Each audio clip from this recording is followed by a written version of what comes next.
Like the other sessions, this one is also dedicated to one particular special person who is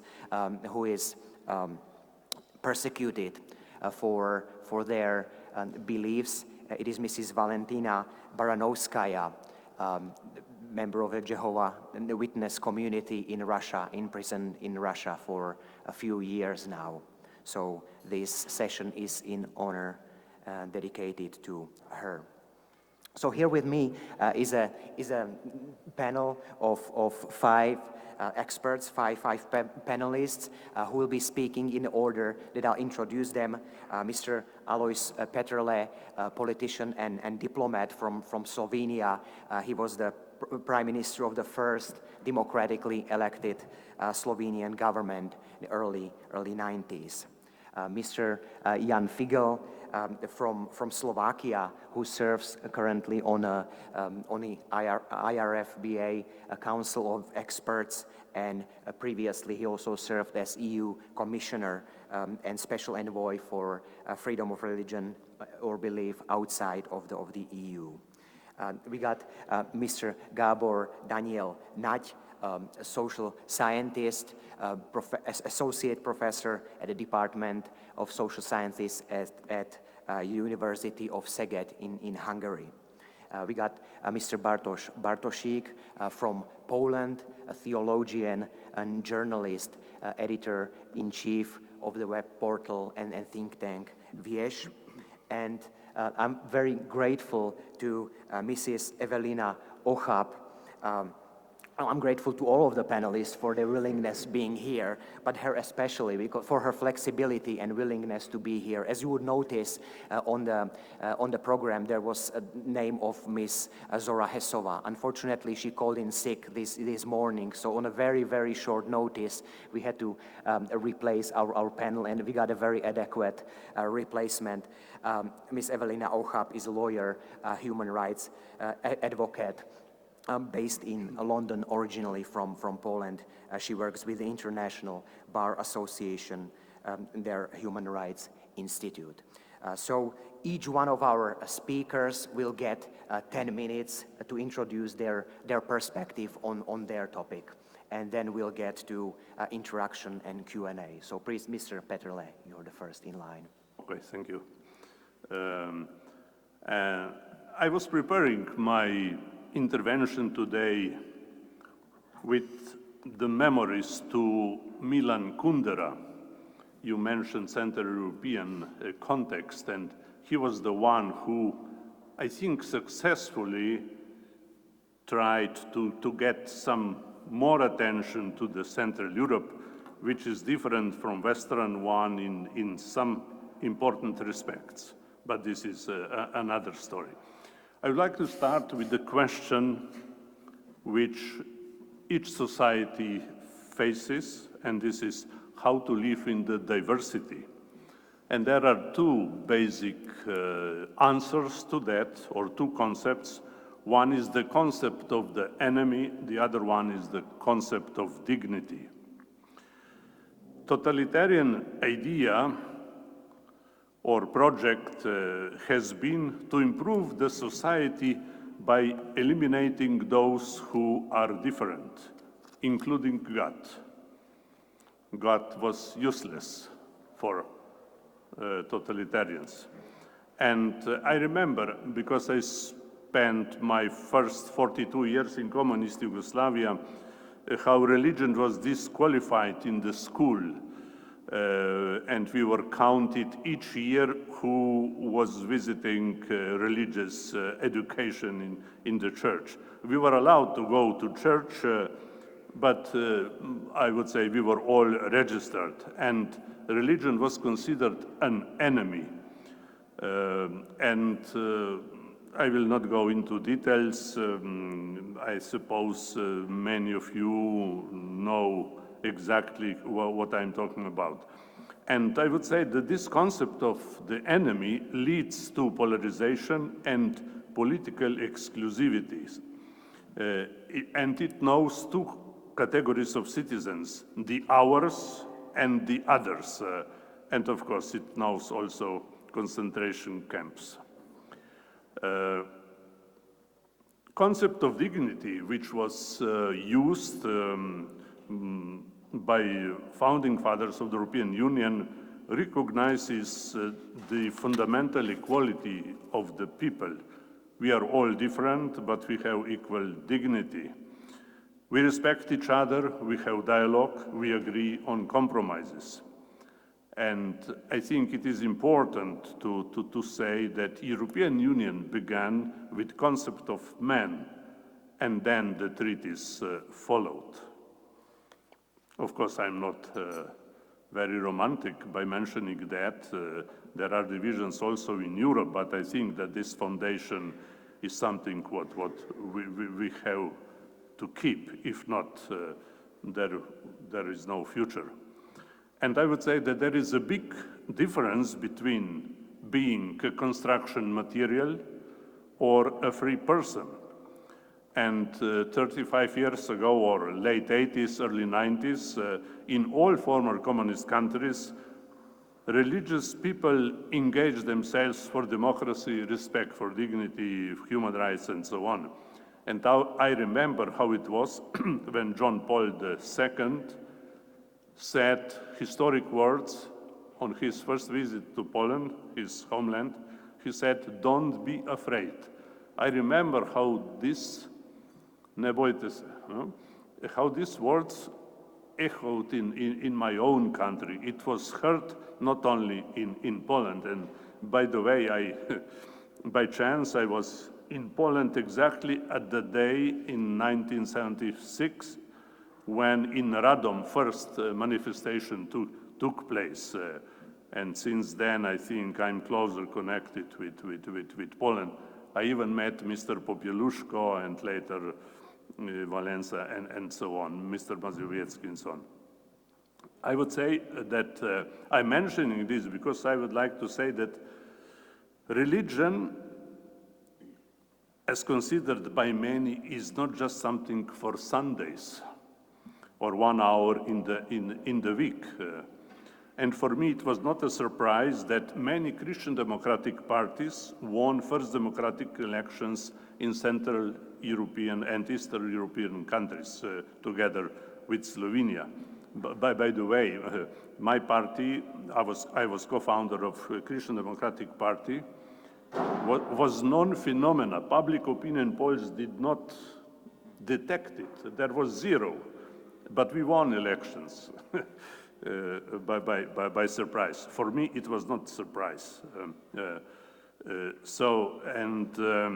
Now I would like to jump to Uzbekistan. Some of you, especially analysts, maybe remember the massacre in 2005 in Andijan, where more than 1,000 people were killed after the manifestation or during the manifestation against the government. And I was the first invited to speak about religious freedom several years later in Uzbekistan. And I would say, official speakers, they all began their interventions by saying, religion is separated from the state. No? And then I said, in my country as well. So this is the secular principle. But I said, let us ask ourselves, what is religion, or who is religion? Buildings, doctrine, holy books. And I made an accent that the key word related to religion is the citizen. Citizen is living her or his life all the time related to his faith, values, and principles. And when I was discussing the religious freedom in Uzbekistan, I think that I deepened my understanding why in the communist countries, religion was considered as a private issue, no? Not as a personal issue. And I belong to a group of, I wouldn't say dissident, but critical people in Slovenia who were fighting for the status of religion as a personal issue. No? And I think this is very important. Of course, it is private issue what I choose, but what I choose is a personal issue which defines my way of life, not just rituals on special days. No? And in this regard, I would like to say a word about secularism. I spoke at many occasions about secularism on my travels to Africa. And I say I like secular principle of separation. This means no co-decision between political parties and church institutions or religious institutions, but I don't like secularism as a new religion or as an anti-religion. No? This is what I don't like. And yesterday, I think our colleague MEP Olbricht said how the word or notion Christianity is not welcomed in political declarations.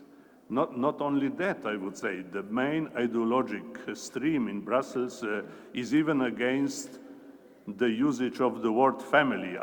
It is my own experience. I was rapporteur for cancer in the European Parliament, and the left side opposed to use the word family because it's a suspicious concept for them. I mean, this is a special question. No? So today, I would like to finish with that. I see that we are still in the so-called, Germans would say, Kulturkampf, cultural fight. And I'm a little bit, I will use caricatura. Shamanism, yes, Christianity, no. And my last point in this regard is that my former colleague in the European Parliament, conservative philosopher Legutko, who wrote a book, and he wrote in it that what he had to fight against 30 years ago in communist Poland, now he had to fight in Brussels, because ideological labeling is present there day by day. And if they certify you to a certain category, they don't talk to you. There is less dialogue in Brussels today than 2004 when 12 countries joined.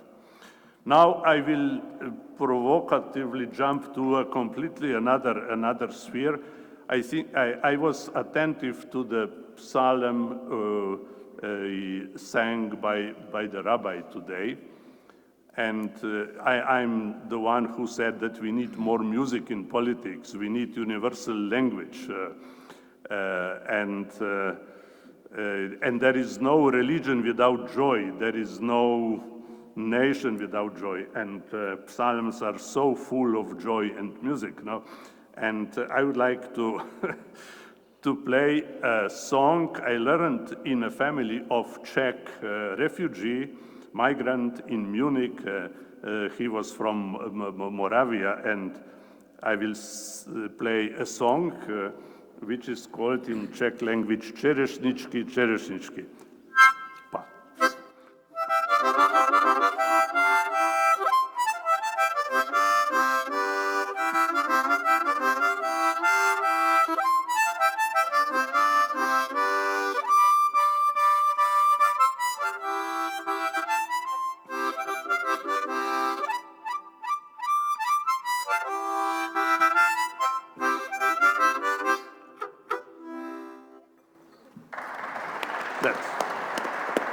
Thank you. Thank you very much, Mr. Petrle, for introducing us to a rich variety of topics, diversity, religion, secularism versus secularity, and also for engaging with culture very, very actively, very intensely. Thank you very much. Now, Mr. Figel, please, it's your turn. The floor is yours. Thank you. Thank you, Pavel, and well, Aloise. One hardly can distinguish whether people applaud more for music or for your words. But it is culture, and that's very important because we are more defined by culture than anything else, including geography. But I want to reconnect with the previous panel, which was on Middle East. This is on Middle or from Middle Europe. The first one is on geopolitical point of the whole world, where 3 continents, 3 major monotheistic religions meet, and everything is interconnected somehow through Middle East. Middle Europe, Central Europe is, of course, of less significance because it's only center of, but the old continent, Europe, which influenced and still influence the world a lot. And I had a lot of problems time ago to express or to persuade my partners, friends, especially in the United States, that beside Eastern and Western Europe, there is also Central Europe, which is real, which is different, special, not exclusive, but in the middle between East and West. And there is, of course, complicated and even difficult time now in old Europe. We see a lot of diseases, if I may use this term, in Western countries, critical or crisis, critical situations. We see war in the East, which was maybe not so imaginable in the past, but now becomes like a permanent daily news from Ukraine with Russia as aggressor. I think we need to get back to roots, to our freedoms, to dignified life, and of course, prosperity as a fruit of these conditions. Peace in society, peace internationally, in the world is fruit of justice. It's not fruit of climate situation. Justice is important. And nowadays, justice is defined as human rights for all, majorities, minorities, for all. And I want to demonstrate the importance of this issue on case of Czechoslovakia, which is history, and in a way, I sit here as a Slovak in the premises of Czech Foreign Ministry. Prague was my capital for half of life. Now it's Bratislava, and we are as friendly as possible. It is possible, it is reality. So case of Czechoslovakia shows demontage of the past, totalitarian past, but also innovation and construction or reconstruction for peaceful future, and future is here. It is example par excellence, as French people say. I already mentioned half of life in totalitarian Czechoslovakia and half in freedom. I feel again here at home, and that's true position. I told President Klaus time ago that I feel like at home because I'm a European citizen in European capital. Freedom of religion or belief is a litmus test of all human rights, and it is therefore decisive for believers and non-believers. And case of Czechoslovakia shows it very specially. Because Czechia, even now, if you look on Wikipedia or elsewhere, belongs to the most atheistic countries in Europe and in the world, with Estonia. But percentage is not decisive, simply reality is such. Slovakia belongs to most religious European countries, mostly Catholic, but also Protestant, Orthodox. I could roughly say that 20% of believers here is sort of reflected by over 20% of atheists in Slovakia. And we live together and we are best friends, which is not a propaganda, it's true image or reality of relations. Communist regime persecuted those who opposed, whether they were believers or non-believers. There were monster processes against bishops, Catholic bishops, for example, in Slovakia, but also against communists like Rudolf Slansky, Secretary General of the Communist Party. here in Prague, Milada Horakova, Social Democrat, or General Pika. So totalitarian regime eliminates freedom of religion or belief, which means freedom of thought, conscience, and then religion. Once again, it is important for all, not only for religious people. We have to interpret correctly Article 18 of the UDHR and ICCPR. Dissent in Czechoslovakia against the regime was more based on civic movements or organizations, better to say individuals in Czech part, and more on underground church in Slovak part. And these two worked together, consulted, communicated, coordinated a lot of activities. Some is that literature, secret literature, was published and spread by people of free mind, whether in the Czech part or Slovak. There was petition of Moravian and Slovak Catholics in 1986, 500,000 signatures for religious and civic freedoms. The regime was shocked by this capability to act non-violently, professionally, and openly. And then we got Velvet Revolution, which started with prayer. One can imagine it was in Bratislava, the beginning was there, and the finality was here in Prague. In Slovakia, Bratislava, around 10,000 praying people on the square, Jezuslav Square, in March '88, prayed for religious and civil liberties. Regime was so shocked that they sent there the most heavy machineries or armory to oppress that peaceful gathering. But it revealed how regime is actually weak and in fears.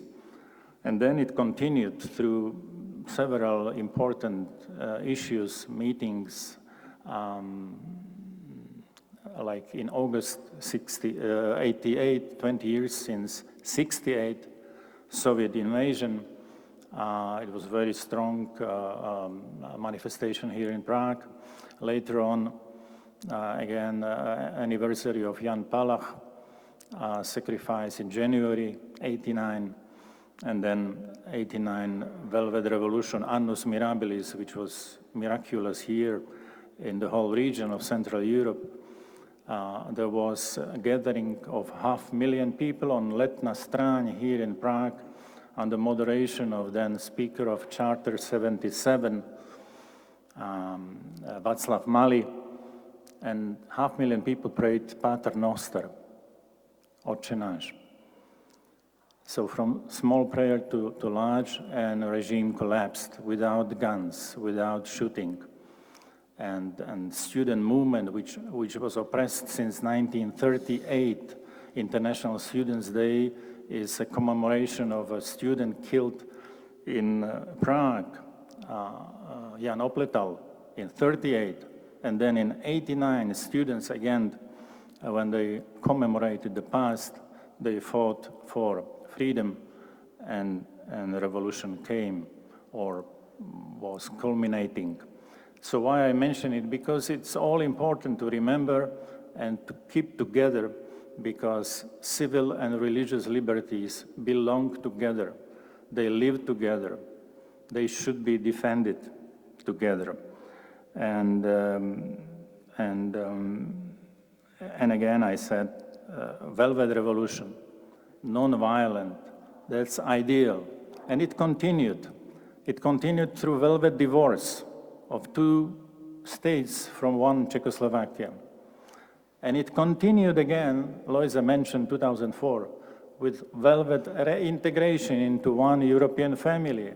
The very same day, May the 1st, Czech Republic and Slovakia are EU members. They have 2 commissioners, more votes than Czechoslovakia would have like comparable size, Holland, Netherlands. For future, or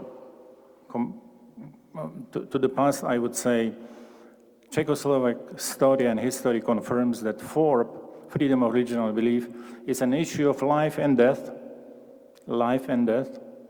not smaller, not minor, life and death. And secondly, it is connected with human dignity.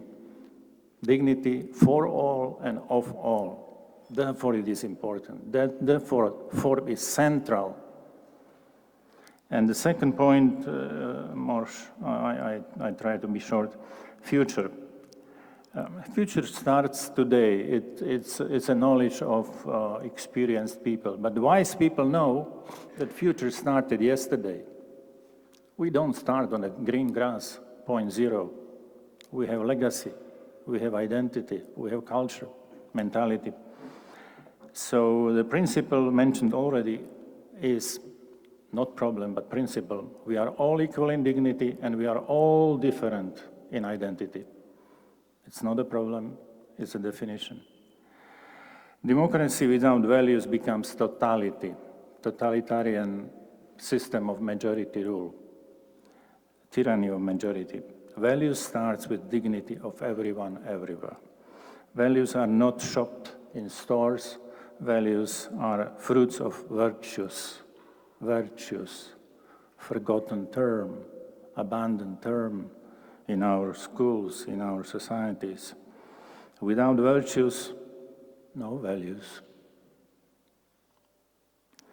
There are trees without fruits, we know. There are policies without values, and therefore democracy needs vigilance, courage, and responsibility. Central Europe has a role towards the West, Southeast, Balkan countries, and East. I want to say that there is old Roman or Latin principle, nemo dat quod non habet.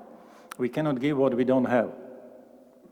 And therefore, values, virtues, courage is something what we need to preserve, need to nurture, but also to share. And again, this Czechoslovak example is very inspirational and can help and should help also to get Balkans into the same family and to get peace in the East, and then hopefully to build Europe one and free. Not half of Europe, part of Europe, but the whole continent. This is a special theme. I don't want to go deeper because we need much more time. But two cases I want to mention in order to share warning on the content or credibility of democracy in relation to religious freedom.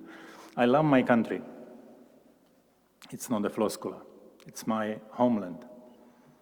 But I am at the court case in Strasbourg with my country on religious freedom worship ban during COVID crisis, which was blanket, which was repeated 3 times, longest in Europe, and we achieved in the second wave of COVID the highest mortality rate per capita in the world.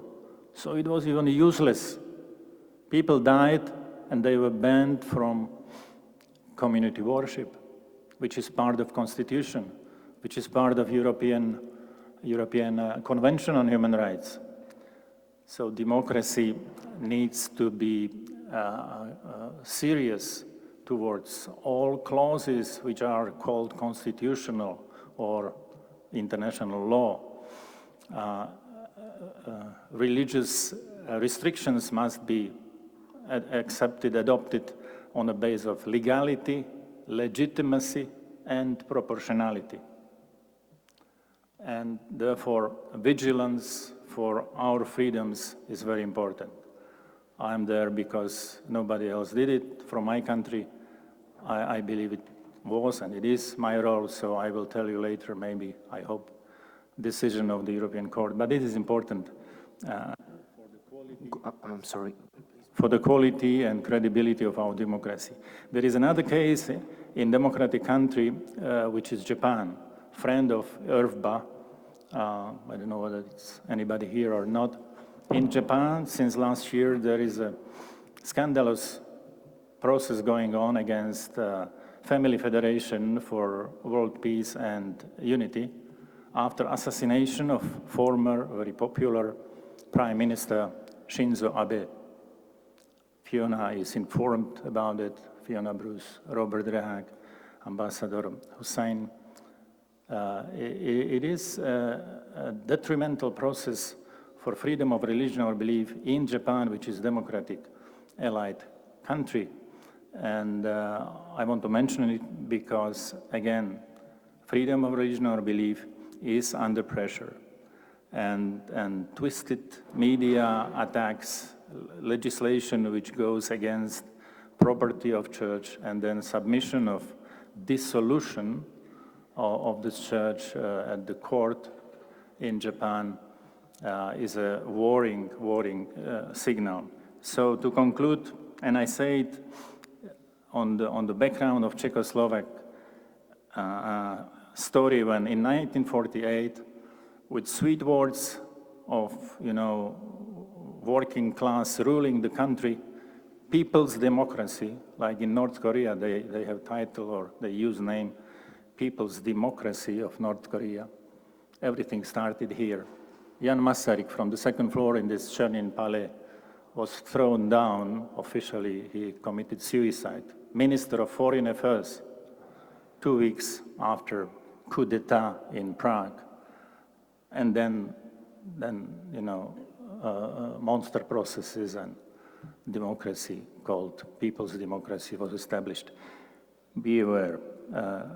My final clause is on Elie Wiesel, who said that indifference is sister of evil.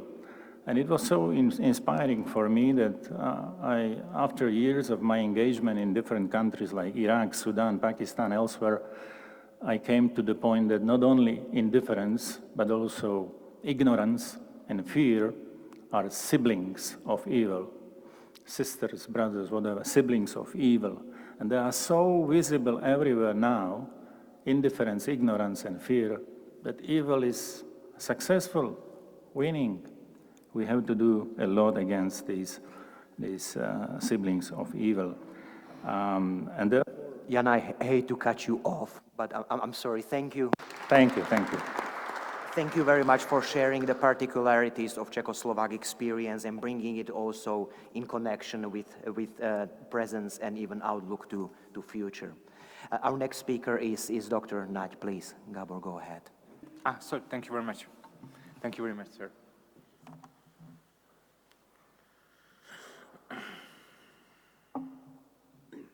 So thank you very much, Mr. President. Thank you very much, my fellow panelists, and everybody who came to this excellent meeting. And we are speaking about the freedom of religion in Central and Eastern Europe, and the panel introduction wrote that it's mostly okay, the freedom of religion in Central Europe. It's mostly, I don't know, it's not that bad, because probably it's not that bad as it is bad as in Pakistan. But I must remind you some recent events, and also I must remind you of some facts that are really heavy burdens of recent past and recent history on the region and the freedom of religion and freedom of conscience on this region. I'm a Hungarian researcher from the University of Szeged, and I've been researching religion actively since 2003. I've participated in 2 waves of the Aufbruch, New Departures research, empirical studies, so I have a pretty good oversight of the entire Central and Eastern European region. And I would say that in the beginning, we were really happy that things improved fast. As Prime Minister and Mr. Ambassador plenipotentiary told, things improved very fast, things changed very fast, things became better. But this process, unfortunately, slowed down. And today, we are facing dangers, immediate dangers that are threatening the freedom of religion in many countries. Let me first mention Kosovo. You know that's a fire pit. Then I will mention Bosnia-Herzegovina, which is on the brink of collapse and maybe division based on the religious divisions the country is organized on. These are just the extreme examples, but also there are many other countries that are endangered because of the problems that we must talk about at this roundtable and at this session. And as this is a multifaceted problem, we must talk about both sides of the issue. I would say that there are still hate crimes committed because of religious motivations, but also there are terrorist attacks committed because of religious motivations, even in Central Europe. I must say that there are discrimination in institutions in Central Europe because of religion, but also there are restrictions even on the religious expression in many countries in Central and Eastern Europe and the Balkans. And it's very, very, very hard to handle. My second affiliation is that I'm a full professor at the International University of Novi Pazar, which is a Vakuf university, it's a Muslim university. And just recently, our founder, last year, died of a heart attack. And I must say that it was very unfortunate, but also suspicious. And it was very political, because at the University of Novi Pazar, every year we commemorated the genocide of Srebrenica that was committed against Muslim people.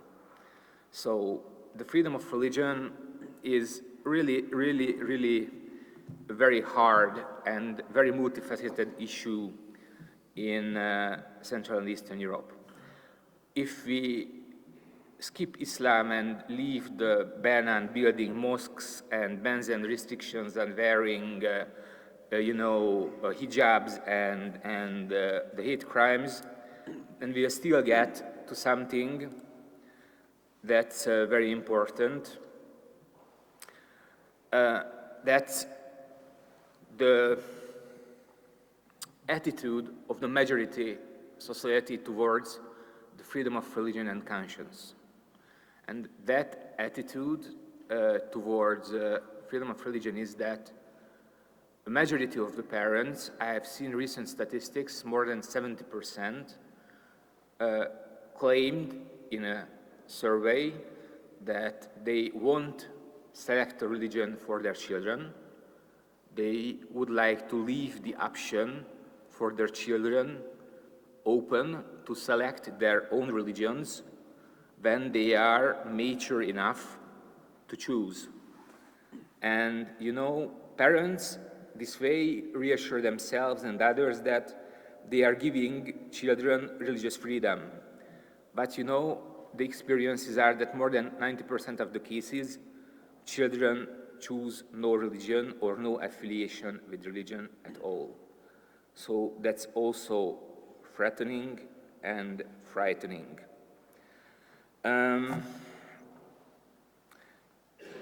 If we look at some special cases, as I'm from Hungary, I will say a few words about my country. You know that the European Union is running several, rule of law procedures against Hungary, and one is about the law about that regulates the freedom of religion and conscience. Our law was amended many times because Strasbourg, denied the proposals of the Hungarian parliament to amend the law, as it didn't offer any chance of an appeal if a religious community is denied the status of legal status of established church. And there is still no option to appeal to a court body because the appeal is only possible to the Hungarian parliament, which is obviously controlled by the members of parliament who elect the government, who are in close ties with the government. It's very problematic, and it's shameful that the law was enacted in 2011. It is 2023 now, and we are still struggling with this problem to coin a law that is feasible, equitable, and is able to provide the freedom of religion, conscience, and belief for everyone. Just to mention a few problems that are present not only in Hungary but other Central and Eastern European countries, the question of church financing. Many of you who are coming from North America, you can't imagine how much these countries are spending on their churches. In North America, churches sustain themselves. They have their own revenues. In Central and Eastern Europe, most countries have contracts with the Holy See, and they provide funds for the churches to operate. That's totally unexpected for non-Europeans or non-Central Europeans. And another point before I sum up my presentation is that governments usually tend to exercise favoritism towards one or two religious communities that are serving their self-interest and best interests, and that are representing their national and political agenda the best. I think these problems are very serious, but I'm not suggesting that these problems cannot be solved. I just wanted to tell you that we should still work on the issue. So I suggest that let's create new policies, let's start NGO initiatives such as this one, let's continue interfaith dialogue, and let's continue religious education in order to struggle with the problems that we are facing today and enable all people to exercise their faiths and beliefs, Muslims to commemorate the massacre of Srebrenica, Christians to walk freely anywhere in the cities of Central and Eastern Europe, and anybody to freely and openly and publicly profess their faith or belief. Thank you very much.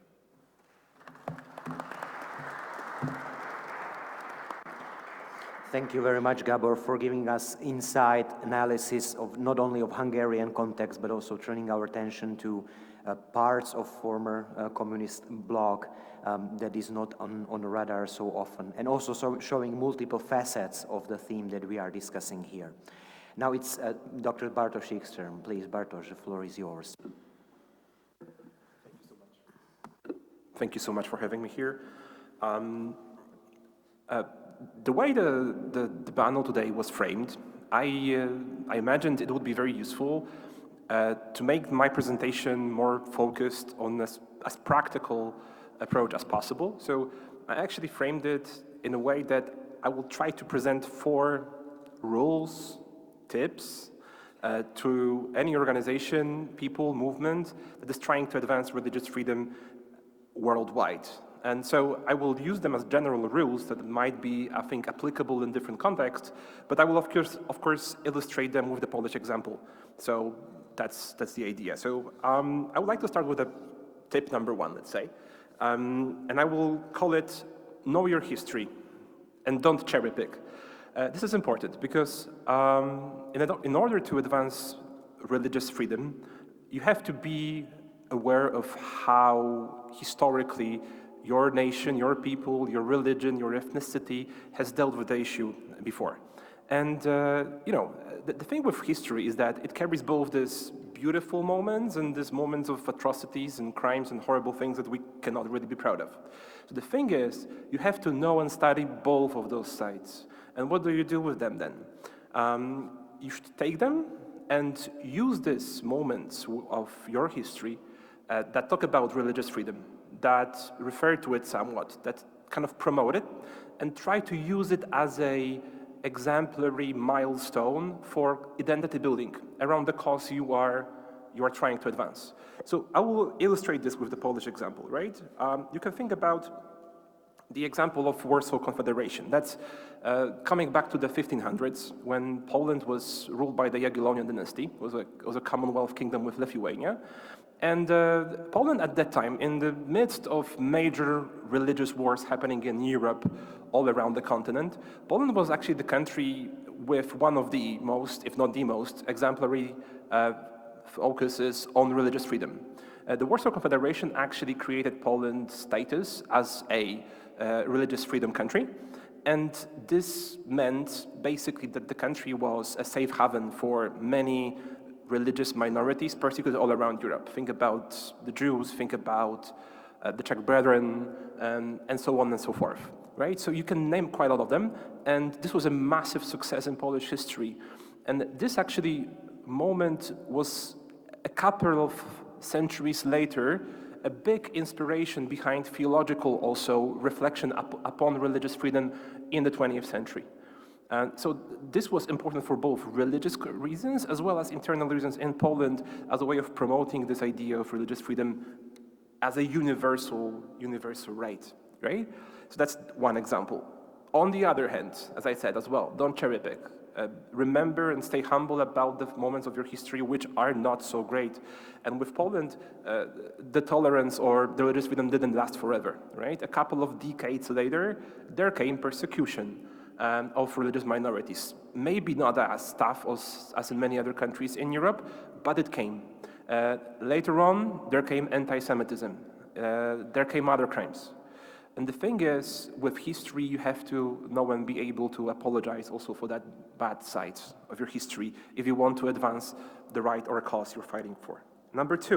Tip number two, align yourself rather with the people and not with the powers that be. And this is, again, a crucial point that I think Polish history really well illustrates. What does it mean? Well, it means that, well, we have this power struggle all around the world that's happening, and it's solved in democratic, undemocratic, even violent ways, right? And I believe it is possible to advance at least elements, if not entirely the concept of religious freedom in any of this context. The problem is that there is a very big tendency or a will that you want to use your powers, you want to use your connections to the powers that be in order to advance your cause faster and more profoundly than doing it, let's say, from a grassroots level. But there's a danger to that. And the danger is, I think, again, very well illustrated in Poland, in Poland's history. What do I mean? If you look at Polish history in 20th century, let's focus on that for a moment. In 20th century, Poland starts basically as a territory that is ruled by the three superpowers of Europe at that time. There's no Polish state. What happens later is World War I. After World War I, you have a brief spell of democracy and then authoritarian rule in Poland. Then you have World War II, Nazi occupation, genocide, ethnic cleansing. And then you have 45 years of communist authoritarian rule. And I mean, through all this turmoil, it is very interesting to see that the influence, especially of the Catholic Church, but also of other denominations in Poland, actually not only was maintained, it actually grew throughout all these different regimes and difficult moments.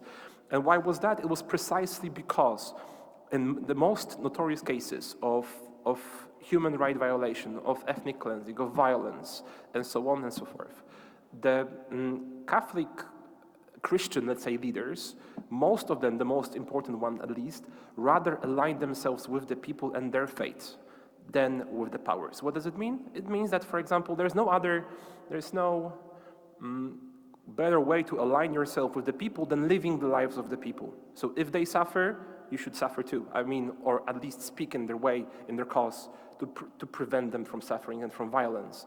This is the case that most of the religious leaders in Poland, not all by far, but the general picture was that they advanced the cause of the people. And that's why their authority grew and sustained all the way throughout the 20th century.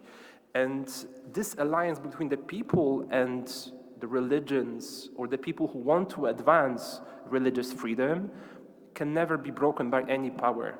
And that's why it's so important. Only you can break it.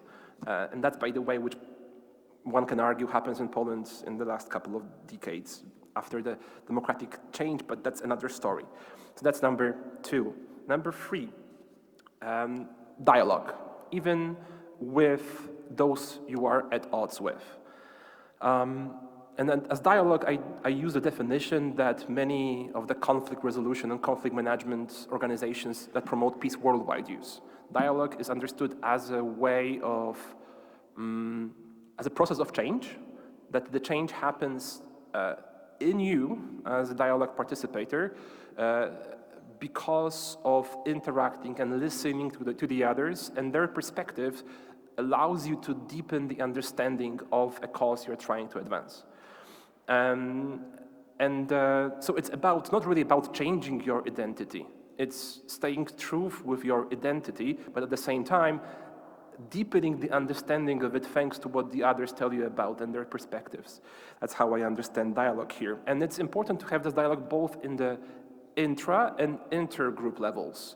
So it's important to be in contact, to be in dialogue with those who you represent and who are representing maybe your religion or your organization, but also with the others. And again, those who also you don't necessarily agree with on major cases. And I will use the example here of Poland, and I will be immodest here.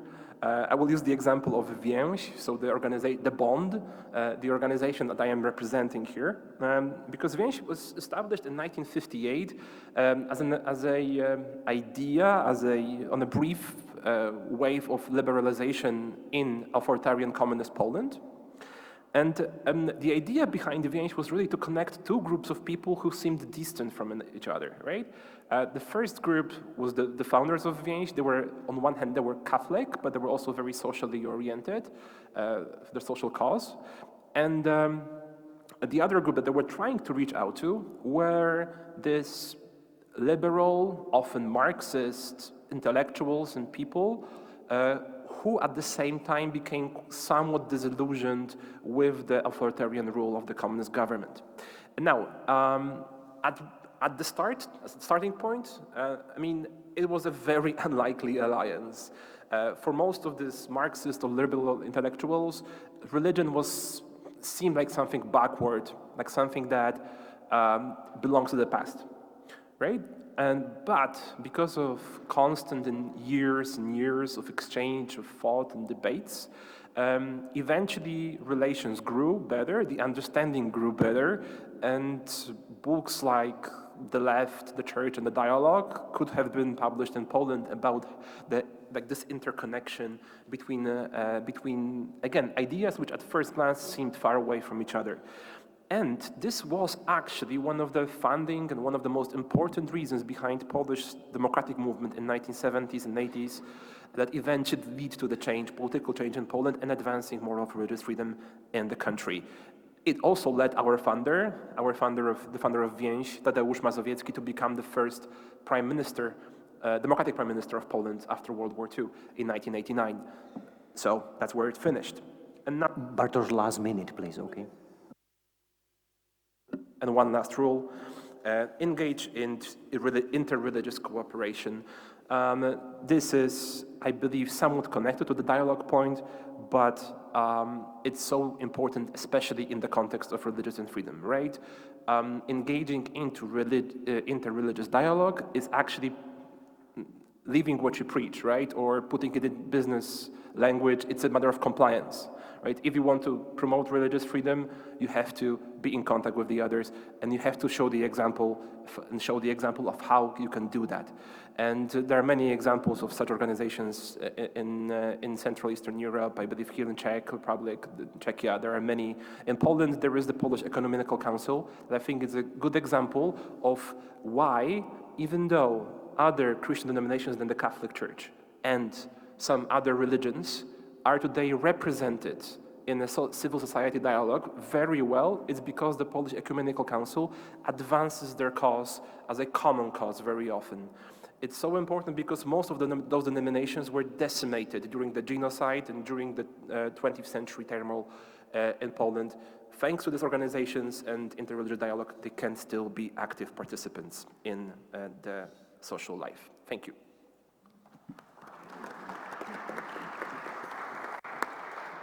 Thank you very much, Bartosz, for your both critical and constructive engagement with Polish history and underlining the importance of dialogue, giving concrete examples. Thank you very much. And now, last but not least, Dr. Ocha, please. Evelina.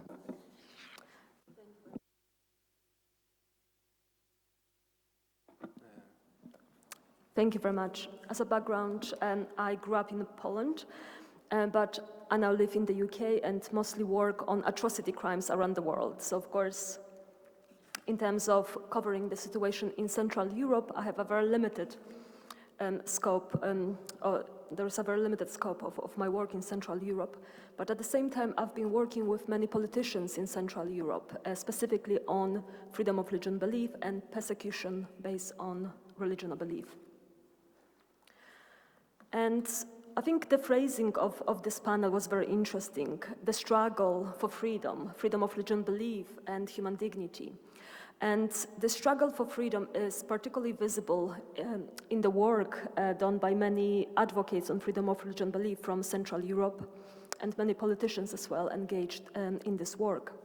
And this is because the history of persecution, the struggle for freedom, is very deeply enshrined in the memories of the people in Central Europe. And most recently, of course, that's been very, very visible in the responses to the war in Ukraine. And the response that we've seen, for example, in Poland to the war in Ukraine has been incredible, opening the door to millions of people fleeing Ukraine, providing various form of assistance. And this is because of Polish people, of course, understanding the struggle for freedom as Ukrainians currently are facing. And also, over recent months, we've seen how the leadership of many Central European countries, but also Eastern European countries, have been supporting initiatives for justice and accountability for the war in Ukraine, including for the establishment of an ad hoc tribunal for the crime of aggression, specifically. And this initiative has been led by many Central and Eastern European countries, again, because of the memory and because of the struggle for freedom in the past, and understanding that it may not stop with Ukraine, and they're also at some form of risk if, of course, we don't address the crime in Ukraine the right way.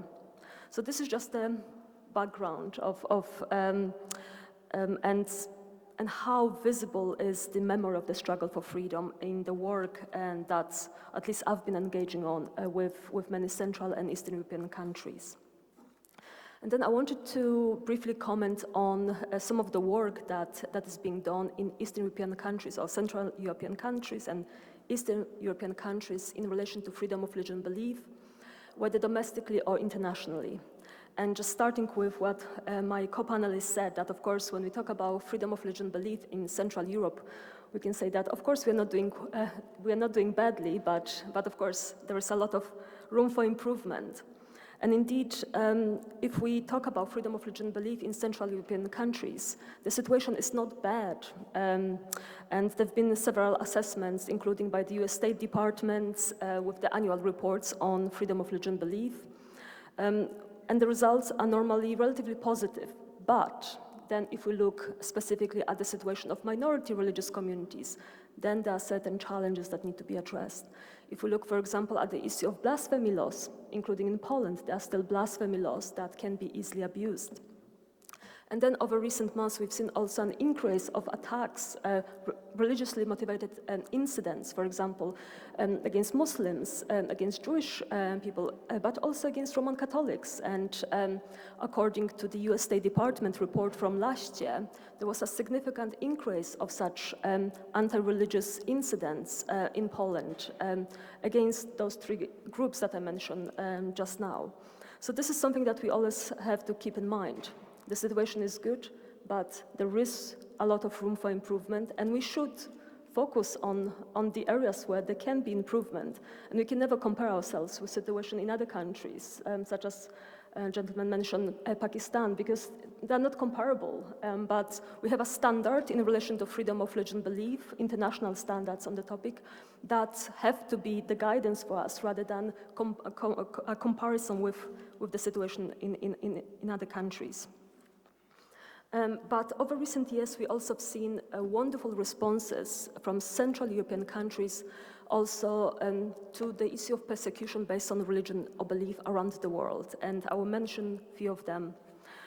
For example, Poland. Poland has been leading a lot of work on persecution based on religion or belief over recent years. One of the steps taken was, for example, to establish the UN Day commemorating the victims of acts of violence based on religion or belief. And that was specifically in response to the attack by Daesh against religious minorities in Syria and Iraq, whether Christians, Yazidis, and other religious minorities. And this day is now marked on the 22nd of August. It is a formal UN day, and each year UN encourages states to mark this day, to focus on religious communities, focus on how to protect them, how to ensure their rights, and protect them from violations and violence based on religion or belief. A couple of years ago, Poland also led the Ministerial on freedom of religion belief. It was an online ministerial during COVID-19, much more compact than this one in Prague or the one that was in the UK last year, but nonetheless to make sure that the topic of freedom of religion belief is not dropped from our agenda, and that we continue with the topic even though there are certain restrictions because of COVID-19. Another good example of leadership on the topic of addressing persecution based on religion or belief would be, for example, Czech Republic. And indeed, next year, of course, Ambassador Rehak will take the chairmanship of IRFBA, and over recent months, we've seen also what we can expect from Ambassador Rehak when he takes over the leadership, and indeed, he's been already very active as a vice chair of IRFBA. And a few months ago, he also led an interfaith trip to Ukraine, and I joined him on that trip to Ukraine, which was to bring religious leaders from Czech Republic to Ukraine in a solidarity trip. We visited Bucha, and in Bucha we met with a local priest who showed us a little bit around, and he took us to a mass grave when Russia was retreating. Local people found a massive mass grave with over 100 of bodies buried. And he also showed us some of the pictures taken by journalists who also came to the village and to the town and found bodies on the streets. He shared some of the stories of people who were coming to his church and what happened to their family members. We also had an interfaith prayer over there, just next to the mass grave, but also in the church in Bucha. And from what I know as well, Ambassador Rehak has many plans how to make sure that IRFBA can play an active role in addressing atrocity crimes, and of course wants to do a little bit more with our working group on atrocity crimes, which is led by Ceza from Romania. But nonetheless, of course, we welcome more collaborations with other states as well. And I also wanted to mention the work done by Hungary in relation to addressing persecution based on religion or belief. Because I remember back in 2016 when, of course, it was already 2 years after Daesh attacked Sinjar and Nineveh Plains in Iraq, the topic started dropping from the agenda, and the situation, especially of Christians in Nineveh Plains, was not getting enough attention. And that's when Hungary established also a special ministry that focused on persecuted Christians, organized regular conferences on the topic, and provided a lot of assistance to the communities to rebuild the villages, to ensure that people can return to the villages in Nineveh Plains. And then also started also incorporating assistance to other communities, including the Yazidis. And to this day, there are several ongoing projects in Iraq where Hungary helps, is providing the assistance, which is, again, much, much appreciated at the times when this kind of humanitarian assistance is decreasing, and there are several other situations requiring attention. And because of that, the older atrocity crimes are dropping from the agenda. So these are just a few really positive examples of how countries in Central Europe have been showing leadership on the issue of persecution based on religion or belief. And this recognizing that, of course, very often Central European countries are seen that they don't necessarily have a strong position at UN institutions, not as, for example, in comparison with the UK or the US, who are at the UN Security Council, but nonetheless, they've been playing a very important role. And I wanted also to comment very briefly on something what was said by my co-panelist, that we need a universal language, and he mentioned that maybe it will be music. And I would like to disagree slightly and say that maybe the universal language is human dignity, as Jan Figel also mentioned, and as yesterday Professor Brett Scharf mentioned an initiative that we've been working on. And indeed, 2 out of 4 people working on the initiative are from Central Europe. And this is also for a reason, and it goes back to the struggle for freedom of religion belief, struggle for human dignity, as we've seen over so many years and decades and centuries in Central Europe. And this initiative on human dignity is marking now its 5th year. We started back in 2018 with Punta del Este Declaration on Human Dignity for Everyone, Everywhere. This was followed by several publications and analysis of various approaches to human dignity, and there are several other ongoing projects. But the specific project that Professor Brett Scharf mentioned yesterday is to establish a UN Day on Human Dignity. So again, to make sure that the UN is fully engaged and all states work together on recognizing the importance of human dignity as in order to ensure that human rights are universal, are truly universal. And last but not least, again, this year we mark the 75th anniversary of the UN Convention on the Prevention and Punishment of the Crime of Genocide, and 75th anniversary of the Universal Declaration of Human Rights. And as I mentioned yesterday, when I was given 30 seconds to speak, human rights are not universal, let alone freedom of religion and belief. And this is something that we need to focus on more. It is not enough to marking yet another anniversary if we are not taking proactive approaches to ensure that human rights are universal. And also with the promise of never again, we keep mentioning it every time atrocity crimes are being perpetrated. But to this day, not many states have any kind of mechanisms that will enable them to identify situations at risk of, for example, genocide or other atrocity crimes, and act to prevent. We always act too little too late, whether in terms of prevention or whether in terms of punishing the crime. And because of that, we are in this vicious circle of making promises and never delivering on them. And I believe that IRFBA as well has a role to play here. And there will be a session later on run by Knox Thames when we are going to discuss some of the recommendations, and that's something that I can elaborate later on. But I just wanted to emphasize yet again, Central Europe has been playing a very important role on freedom of religion and belief, especially internationally. There are certain areas where we need to improve the status or the situation of religious freedom in Central Europe. But there are positives that we can focus on as well, and international collaboration has been definitely the highlight of this work. Thank you.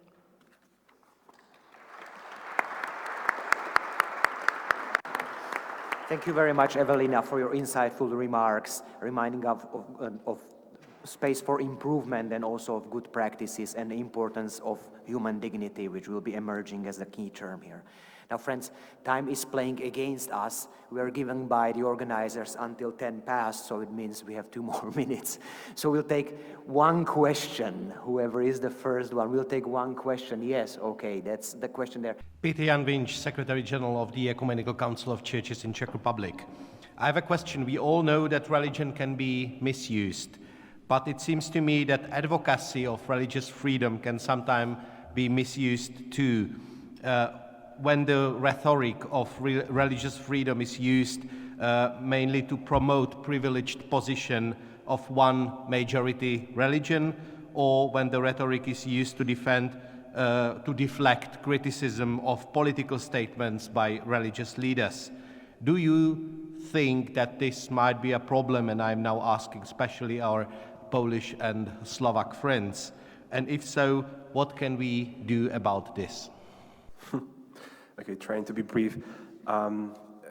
That's a great question. I absolutely agree with the assessment that this can be dangerous, and the Polish case is, I think, very interesting to know this, and it's very interesting to follow, especially for countries where there is a major denomination that kind of overshadows the other ones. Because if you look at the Polish Catholic Church today, the story is that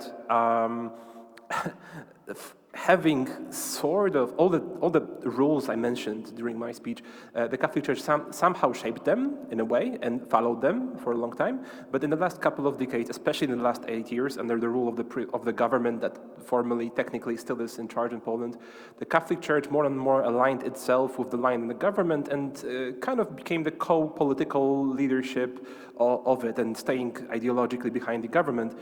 And in the end, this undermines the entire cause of religious freedom and entire cause of other religions as well, itself included, because this discourse, which is which is partisan, leads to undermining of religious freedom. It leads to, number 2, to lose trust in religions because you align yourself with the political powers that be, and eventually it hits the Catholic Church itself because of the polarization. And because of the fact that it also makes more and more people wonder about if this religion freedom is really about freedom, or is it about following a certain political outlook on the world? So that's my response. Thank you. Privilege is a problem. The bigger one is Caesaropapism, which is still reality on the European continent. My advice, my effort, or our effort should aim towards free churches in free societies working together in their autonomous positions for common good, for justice for all, dignity for all.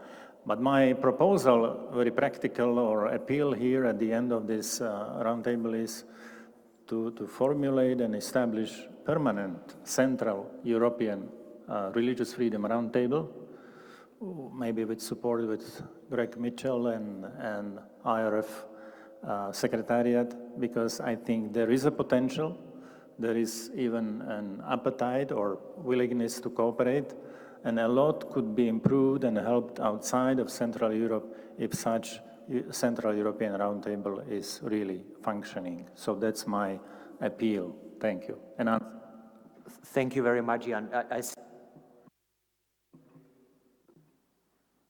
Send us off. But Jan, you took the words from out of my mouth. I just wanted to end with a little bit of advertisement. Really, IRFBA and the IRF Secretariat is planning to launch a Central European Roundtable as a standing initiative. So please stay tuned for further details. Be with us. And please join me in a round of applause for our excellent panelists.